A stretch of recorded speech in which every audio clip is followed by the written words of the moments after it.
ஆதிசங்கரர், ராகவேந்திரர், ராமலிங்க அடிகளார் இவங்கெல்லாம் தலையை மூடி இருக்கிறதுக்கு காரணம் என்ன? அவங்களுக்குள்ள இருக்கிற சக்தி, அந்த ஆன்மாவனுடைய சக்தி வெளியே போகக்கூடாது. அதே நேரத்தில் வெளியே இருக்கிற எண்ண அலைகள் அவங்களுக்குள்ள வந்து இறங்கக்கூடாது அப்படின்றதுக்காக அவங்க மூடி போட்டு வச்சிருந்தாங்க. குரு கோமணம், குருவனுடைய கோமணம் அது. அவங்க ஒரு குச்சி வச்சுக்கிறாங்கல்ல, அது அவங்க கூட ஆதிசங்கரர் வச்சுக்கிற பாரு, அவர் ஒரு குச்சி வச்சிருப்பாரு, அவர் குருவனுடைய கோமணம் அது, அதை தூக்கின்னு தெரியுறாங்க அவங்க. சொல்லு சார். அப்படி பார்த்தா மற்ற ரமண மகரிஷி நீங்களாம் மூடவே இல்லை தலையா? நான் மகானே கிடையாதுப்பா, நான் மனுஷன்பா. சரிங்க, நீங்க சொல்லிங்க. அவரு மகானு, அதனால அவங்க மூடி. இது இப்போ தாலி கட்டுறாங்க தெரியுமா பொம்பளைங்களுக்கு? எல்லாரும் பொம்பளைங்க தானே, எல்லாருக்கும் தாலி உலகத்துல ஒரே மாதிரி தானே கட்டணும். அப்படி கட்டலையே. ஒருத்தருக்கு பார்த்தா தட்டை தாலி, ஒருத்தருக்கு பார்த்தா நாம தாலி, ஒருத்தருக்கு பார்த்தா பட்ட தாலி. அதே மாதிரிதான்ப்பா ஞானிகள், அந்தந்த குரு வழிபடியா வந்தவங்க அவங்க. நான் எந்த குரு வழிபடி அவுத்து போட்ட குரு கூட வந்தேன், அதனால நான் அவுத்து போட்டு உட்காந்துக்கிறேன். அப்புறம் பாத்தீங்கன்னா பெண் ஜென்மன்றது பாவப்பட்ட ஜென்மமா? யாரு சொன்னது பெண் ஜென்மம்னு ஒண்ணு இல்லைன்னா நீ ஏது நானே ஏது? சரிங்க, அப்படி பார்த்தா அந்த ஆன்மீகத்துல பார்த்தா நீங்க சொல்லிருக்கீங்க ஆம்பளைங்க வர அளவுக்கு பெண்களால வர முடியலன்ட்டு. வர முடியுது, வர முடியாதது வேற விஷயம். அதனால அவங்க பாவப்பட்ட ஜென்மமா? அவங்கள கடவுளை அறிய முடியல. உன்னை வந்து எந்த வீட்லயாவது நீ வாப்பா விலை கொளுத்து வைப்பான்னு சொல்லிக்கிறாங்கல்ல உன்னை? இவ்வளவு வயசாச்சா? இல்ல, விளக்கேத்த வாமான்னு பெண்ணை தான் கூப்பிடுறாங்க, உன்னை கூப்பிட மாட்டான், என்ன கூப்பிட மாட்டான். அவங்க கடவுளை பார்க்கறதுக்கு இல்ல, கடவுளுக்கு சமமானவங்க பெண்கள், அதனால அவங்களெல்லாம் கூப்பிடுறாங்க. நீ ஒரு 10 பேர் சேர்ந்துக்கணும் ஒரு குடும்பம் நடத்தினா உன்னை குடும்பம்னு சொல்லுவாங்களா? சோறாக்கி சாப்பிட்டு இருந்தீங்களா? ஒரே ஒரு பொம்பளை உங்க கூட சேர்ந்து சோறாக்கி சாப்பிட்டீங்கன்னா குடும்பம் பண்றேன்னு. அப்ப யார் இருந்தா குடும்பம் ஆகுது? பெண்கள் என்ற பொருளே ஒரு உலகத்துல அதிசய பொருள். அது பெண்ணுன்னு ஒரு உருவமே இல்லைன்னா பூமியே பெண் தான். இந்த உலகத்துல உற்பத்தியே ஆகாது பெண்ணுன்னு ஒண்ணு இல்லைன்னா ஆண் வர்க்கமே ஒண்ணு இருக்காது. அதனால பெண்ணை வந்து எப்பவுமே இழிவா நினைக்காதீங்க, தவறான எண்ணம் அது. பெண்ணுன்ற பேரே ஒரு புனிதமான பேர் அது. ஆனா யாரோ ஒரு சில பெண்கள் செய்யற தவறை வந்து எல்லா பெண்களும் அப்படின்னு நினைச்சிடக்கூடாது. எத்தனை கனவுமார்கள் உயிர் போற விஷயத்தை எத்தனை பெண்கள் காப்பாத்தி இருக்கிறாங்க தெரியுமா? ஆனா எத்தனை பெண்களுடைய மனைவி உயிர் போட்ட கனவை காப்பாத்திருக்க மாட்டான். அந்த அளவுக்கு பெண்களுக்கு அந்த ஆற்றல் உண்டு. காலையில கூட ஒரு வீடியோவில் நான் சொன்னேன், ஒரு பெண்ணு வந்து ஒரு 2 குழந்தைங்களை பெற்றுட்டு ஒரு தகப்பன் இறந்து போயிட்டான்னா அந்த தாய் 10 வீட்டு வேலை செய்தாவது அந்த பிள்ளைங்களை நல்லா காப்பாத்திடுவான். ஆனா அதே நேரத்தில் ஒரு தாய் இறந்து போயிட்டு 2 பிள்ளைங்க இருந்ததுன்னா அவன் கம்பெனியில வேலை செய்யறத அதை ஒழுக்கமா வளர்க்க முடியாது. அப்ப யார் சிறந்தவங்க? இதுல பெண்கள் சிறந்தவங்க. பெண்களுடைய திறமை மற்ற ஆணுக்கு வராது. ஆனால் அவங்களுக்கு என்ன ஒரு வித்தியாசம், கட்டுப்பாடுகள் வச்சுங்கிறாங்க அவங்க. ஆணுக்கு அந்த கட்டுப்பாடு இல்லை. ஆனா கட்டுப்பாடு வச்சுங்கிறதால ஆணுக்கு கட்டுப்பாடு இல்லை. நீ தான் அறிவாளி, அவங்க முட்டாளு நினைச்சுக்காத. உன்னை விட அவங்க அறிவாளி. நீ ஒரு கடைக்கு போனீங்கன்னா, மார்க்கெட்டுக்கு போனீங்கன்னா ஒரு கத்திரிக்காய் 10 ரூபான்னு சொன்னா 10 ரூபாய் கொடுத்து வாங்கிட்டு வந்துன்னேப்பா. அதே 10 ரூபாய் கத்திரிக்காய் பொம்பளை போனாலும் 8 ரூபாய்க்கு வாங்கிட்டு வந்துருவான். யார் திறமைசாலி இதுல? அதனால பொம்பளைங்களை எப்பவுமே இழிவா கணக்கு போடவே போடாதீங்க. பெண்ணுடைய வயிறு இல்லைன்னா நம்ம இல்லை இந்த உலகத்துல. பூமின்னு ஒண்ணு இல்லைன்னா ஒரு மரம் செடி கொடி உயிரினம் இங்க ஏங்காது. அதனாலதான் இதுக்கு பூமா தேவின்னு வச்சுக்கிறான். எந்த ஆம்பளை பேர் யாரு வச்சுக்கிறான்? இல்ல உலகத்துல இருக்கிற நதிக்கு எந்த நதிக்காவது ஆம்பளை பேர் வச்சுக்கிறானா? அறிவாளின்னியா? முட்டாள்கள் அதிகமா இருக்கிறது ஆம்பளைங்கள் தான். பெண்ணுடைய தயவு இல்லாத ஆண் வாழவே முடியாது. ஒரு பெண் இருந்தாதான் ஒரு ஆணுக்கு வாழ்க்கையே. பெண்ணு இல்லைன்னா அவனுக்கு வாழ்க்கையே கிடையாது. ஆனா அந்த பெண்ணுக்கு இவன் அடிமையா ஆயிடக்கூடாது, அது தவறு. அதை ஏத்துக்க மாட்டேன் நான்.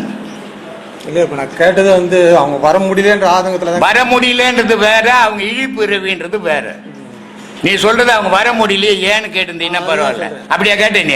பொம்பளைங்க என்ன ஒரு இழிவான்னு கேட்கறேன். பாவப்பட்ட ஜென்மமா? பாவப்பட்ட ஜென்மமா? அது பாவப்பட்ட ஜென்மம். இப்ப இவங்க எல்லாம் பாவப்பட்ட ஜென்மம் இல்ல, வீட்டுல இருக்கிற பொம்பளைங்க எல்லாம் பாவப்பட்ட ஜென்மமா? வர முடியலன்றதுலதான் கேட்டேன். தவறு, தவறான வார்த்தைகள். நம்ம பேசும்போது சரியா பேச தெரிஞ்சுக்கணும். முதல்ல கண்டபடி பேசிடக்கூடாது. மீடியா இது. பெண்ணுன்றவளுக்கு புருஷனை கேட்கணும், ஐயா இங்கே போயிட்டு வரேன் அப்படின்ட்டு. பிள்ளைங்களை கேட்கணும், மாமியாரை கேட்கணும், மாமனாரை கேட்கணும். இதையெல்லாம் மீறி அவர் ரோட்டில் வந்தாலும் ராத்திரியில் வர முடியுமா? ஆம்பளை 12 மணி கோமத்தை கட்டின்னு வீட்டுக்கு இங்கே வந்துடுவோம் ஆசிரமத்துக்கு, பெண்ணு வர முடியுமா? அதனால அவள் பாவப்பட்ட ஜென்மமா? புண்ணியம் பண்ணவோ பெண்ணுன்றவோ, பாவம் பண்ணவே நீ. அதனால தாயின்னு ஒருத்தர் இல்லைன்னா பிள்ளைன்னு ஒருத்தன் வரமாட்டான் உலகத்தில். அதனால பெண் ஜென்மம்ன்றது ஒரு புனிதமான ஜென்மம். யாரோ ஒரு சில பெண்கள் தவறு பண்றாங்கன்னு எல்லா பெண்களையும் அப்படி கணக்கு போடக்கூடாது. அவங்களுக்கு சில கட்டுப்பாடுகள், குடும்ப கட்டுப்பாடுகள். வீட்டில் உன் பொண்டாட்டி நீ உன் பிள்ளைங்க தான் சோறு நீ ஆக்கினுக்கிற, உன் பொண்டாட்டி ஆக்கினுக்கிறான். அவள் எங்கன்னா போனா என்ன சொல்லுவா? உன்னை கேட்காது போக முடியுமா? அவள் சொல்லுவா, நான் நாளைக்கு வரமாட்டேன், நான் ஆசிரமத்துக்கு போகிறேன், கொஞ்சம் சோறு ஆக்கி வை. அப்போ உன் தயவு ஓனல்ல, நீ என்ன பண்ணுவ? நேராக பொண்டாட்டிக்கிட்டு சொல்லாத வருவேன். ஏன்னா நீ நாடோடி மாதிரி. பெண்கள் ஒரு கட்டுப்பாடுக்குள்ளே வாழறாங்க. அதனால பெண்கள் அவ்வளோ சாதாரணமான விஷயம் இல்லை. அவங்க வர்றதுக்கு என்னதான் வழி? அது ஏன்பா இது அவங்கவுங்க விருப்பம்பா. நீ போய் வழிகட்டம் பண்ணிட்டு வர முடியும். அவங்க வந்தால் அவனுக்கு என்ன, வரலன்னா உனக்கு என்ன வருத்தம்? நீ மாதம் மாதம் வர்றதை பாரு. உன்னை நீ தேடு. பெண்கள் அவங்கள தேடிப்பாங்க. அவங்களுக்கு அந்த திறமை இருக்குது. ஊரை போய் நம்ம கூட்ட முடியுமா? இப்போ நான் பேசுறேன்னா எல்லாரும் திருந்திடுவானா? திருந்திடுவான்னு நான் நினச்சேன். நான் முட்டாள் இல்லை நான். அதனால் வந்தவனுக்கு சொல்கிறோம், கேட்டால் கேட்கட்டும், கேட்கல நான் போட்டோம். அப்படி தான் போகணும். எல்லா பெண்களையும் நோட்டீஸ் போட்டு எல்லா பொம்பளையும் இங்கே அனுப்புன்னு சொல்ல முடியுமா? எந்த ஆசிரமாவது ஆம்பளைங்களால் ஆசிரமம் பேர் கெட்டுக்குதா? ஏன் கெட்டு போச்சு? பின்ன பேசுகிற எவ்வளோ சிக்கல் இருக்குது அதில். ஒரு பெண்ணு ஒரு ஆம்பளை ரோட்டில் போட்டானே அவனை கிண்டல் பண்ணுவானா? நல்லா இருக்கிற ஆம்பளையான்னுவானா? சொல்ல. ஒரு பொண்ணு போனா இச்சி பார்ப்பான், தடவி பார்ப்பான், சொல்லி பார்ப்பான். அப்போ இவ்வளோ சிக்கல் இருக்குது பெண்ணுக்கு. இதையெல்லாம் கடந்து வரணும் ஒரு பெண்ணு. அதனால பெண்ணினுடைய நிலை வேற, ஆணுனுடைய நிலை வேற. நன்றிங்க. நன்றி. நீங்க விளக்கம் கொடுத்துருப்பீங்க சாமி. சொல்லுமா. நான் கவனிக்க தவறிருப்பேன். சரி. ஆனா இதை நான் தெரிஞ்சுக்கணும் அப்படின்னுட்டு ரொம்ப ஆர்வமா இருக்கேன். சரி. ஞானிகள், மகான்கள், சித்தர்கள், இவங்க 3 பேருக்கும் உள்ள வித்தியாசம். இவங்க 3 பேர்த்துக்கும் ஒவ்வொரு உதாரணம் எனக்கு தெரியணும் சாமி. ஞானிகள்னா மனிதர்களோட உலவுறோம்மா. சரி. மனிதர் கூட உலாவி மனிதருக்கு என்னென்ன நல்வழிகள் சொல்லணுமோ, கடவுள் அடையிறதுக்கு என்னென்ன வழி சொல்லணுமோ அவங்கெல்லாம் ஞானிகள். சித்தர்கள்னா மனிதர்களை விட்டு விலகி வாழ்ந்தவங்க, மனிதரோட வாழ்ந்ததில்லை. ஆனால் மனிதனுக்கு என்ன தேவை, எப்படி கடவுளை அடையணும்னு எழுதி கொடுத்துட்டு போயிட்டுவங்க. அவங்க மனிதோட உறவாடுறவங்க இல்லை, மனிதனை விட்டு விலகி நிற்கிறவங்க. அவங்க காற்றோடவும் காற்றாக கலந்துருப்பாங்க. அவங்களுக்கு உடல் விழுவதில்லை. இப்போ ஞானிகளுக்கு ஆன்மாவையும் உயிர் ஜீவனையும் பதப்படுத்தினால் கூட உடல் விழுந்துடும். இப்போ விவேகானந்தருக்கு உடல் விழுந்தது, ராமகிருஷ்ணருக்கு உடல் விழுந்தது, ரமணருக்கு உடல் வந்தது, காஞ்சி பெரியவருக்கு உடல் விழுந்தது. இவங்கெல்லாம் உடல் விழுந்து மகான்கள். ஆனால் உடல் விழுந்து போச்சு. சித்தர்களுக்கு உடல் விழாது. உடலும் உயிரும் ஒன்றா கலந்துருவாங்க, காற்றோட காற்றாக கலப்பாங்க. அதனால தான் சித்தருக்கு ஈக்குவலாக வேறு யாரையுமே நம்ம ஒப்பிட முடியாது. ரெண்டாவது, சித்தர்கள் இங்கே வாழ்க்கை முறையை அவ்வளோ சொல்கிறதில்ல, வைத்தியத்தையும் தெய்வீகத்தையும் சொல்லிட்டு போனவங்க. அதனால் அதை அடையிறது தான் சித்தர்களுடைய வேலை. வேற என்ன உனக்கு சந்தேகம்? இதுதான்மா சாமி. மற்றது எல்லா விளக்கமும் உங்களுக்கு, உங்களோட அந்த சரம் பார்த்தால் பரம் பார்த்தால் சரம் பார்த்தால் பரம் பார்க்கலாம்ங்கிற புத்தகத்துல எல்லா விளக்கமும் இருக்கு. ஆமா. அது ஏன்னா எதையோ போட்டு கடவுள் வழிபாடுன்னு சொல்லி குழப்பி அவங்களுக்கு ஒண்ணுமே புரியாமையே போயிடும். ஒரு புக்கு படிச்சு முடிஞ்சா புரியாமையே போயிடுது. அதனால அப்படி இருக்கக்கூடாது. சாதாரணமாக நீ நான் உட்காந்து பேசுகிற மாதிரி தான் இருக்கணும். அது இலக்கியம்லாம் இருக்கக்கூடாது அப்படின்னு எழுதுனது நம்ம புக்கு எல்லாம். நம்ம புக்கு படிச்சீங்கன்னா பேசுகிற மாதிரி தான் இருக்கும், படிக்கிற மாதிரி இருக்காது. அதனால் எல்லாரும் அதை தெரிஞ்சுக்கணும், உணரணுன்றதுக்காக தான் அதை எழுதினேன். 4 புக்கு எழுதினேன், 2 இங்கிலீஷ் புக்கு எழுதிக்குது. அதை வாங்கி எல்லாரும் படித்து அதனுடைய பொருள்களை புரிஞ்சுக்கின்னு அந்த வழியில் பயணம் பண்ணால் அது ஒரு பெரும் புண்ணியமாக இருக்கும். அதனால தான் அதெல்லாம் எழுதியிருக்கிறோம்மா. அதுதான், அது ஒரு தடவை படித்தா புரியாது சாமி. ஒரு தடவை படிக்கக்கூடாது. எதையுமே ஒரு தடவை படிச்சீங்கன்னா அது போகிற போக்கில் போயிடுவேன். அதை 2வது வாட்டி படிக்கும் போது தான் அதனுடைய பொருள் புரியும். அதனால எந்த புக்கும், மௌனம் பேசுமா புக்கு கூட ரொம்ப மைனூட்டாக எழுதியிருப்பேன் அதை. ஏன்னா இது வரைக்கும் யாரும் அவ்வளோ டீப்பாக போய் எழுதலை மௌனம் பேசுமான்றதுல.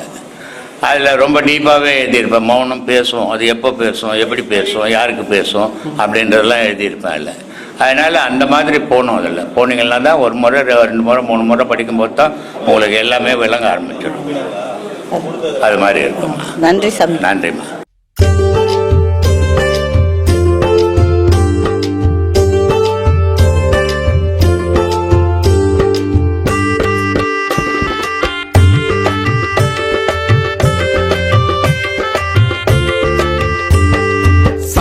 நம்ம நித்யானந்த சாமி சரணம் பாடு, சங்கடங்கள் தீர நம்ம சாமியத்தான் நாடு. சாமி நம்ம நித்யானந்த சாமி சரணம் பாடு, சங்கடங்கள் தீர நம்ம சாமியத்தான் நாடு. சண்முகனின் சந்நிதியே அவர் வசிக்கும் வீடு, சண்முகனின் சந்நிதியே அவர் வசிக்கும் வீடு. புன்னகைத்து அரவணைப்பார் சாமி பதம் நாடு. சாமி நம்ம நித்யானந்த சாமி சரணம் பாடு, சங்கடங்கள் தீர நம்ம சாமியத்தான் நாடு.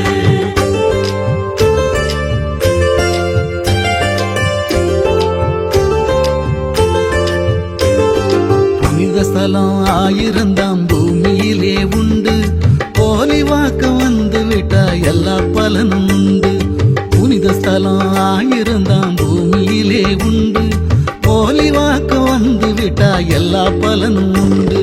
பிரம்மஸ்ரீயாம் நித்யானந்தர் திருமுகத்தை கண்டு, பிரம்மஸ்ரீயாம் நித்யானந்தர் திருமுகத்தை கண்டு, தரிசித்து ஆசி பெற நடப்பதெல்லாம் நன்று.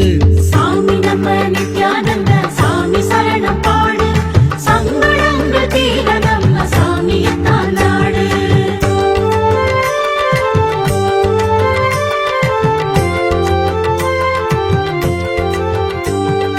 போலி வாக்கு சித்தரையே போற்றி பாடு நீயும்,